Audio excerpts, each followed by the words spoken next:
Hello friends, welcome to Sangeetha vlogs. இப்போ இருக்கிற காலகட்டத்தில் ஒருத்தவங்களோட நம்பியே ஃபேமிலியை ரன் பண்ண முடியாது. கண்டிப்பாக ஹஸ்பண்ட் ஒய்ஃப் வேலைக்கு போயே ஆகணும்.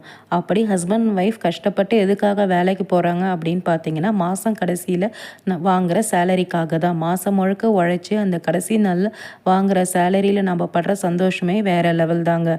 அப்படி சம்பாதிக்கிற பணத்தை ஸ்பெண்ட் பண்ணுறதுல நாம் 3 டைப் ஆஃப் ஃபேமிலியை பற்றி பார்ப்போங்க. வாங்க வீடியோக்குள்ளார போகலாம்.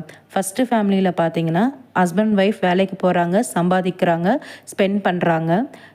ரெண்டாவது ஃபேமிலியை பற்றி பார்த்தோன்னா, ஹஸ்பண்ட் ஒய்ஃப் வேலைக்கு போகிறாங்க, செலவு பண்ணுறாங்க, கொஞ்சோண்டு சேமிக்கிறாங்க. அப்புறம் 3வது ஃபேமிலியை பற்றி பார்த்தோம் அப்படின்னு பார்த்திங்கன்னா, ஹஸ்பண்ட் ஒய்ஃப் வேலைக்கு போகிறாங்க, சம்பாதிக்கிறாங்க, அதே சமயம் சேவிங்ஸும் பண்ணுறாங்க. சேவிங்ஸ் மட்டும் இல்லைங்க, இவங்க இன்வெஸ்ட்மெண்ட்டும் பண்ணுறாங்க. இந்த 3 ஃபேமிலியில் யாரோட பணம் க்ரோ ஆகும் அப்படின்னு சொல்லி தெரிஞ்சுக்கணுன்னா என்னுடைய அடுத்தடுத்து வர வீடியோவை பாருங்கள். அதுக்கு நீங்கள் என்னோடய சேனலை சப்ஸ்கிரைப் பண்ணுங்கள். தேங்க்ஸ் ஃபார் வாட்சிங் த வீடியோ.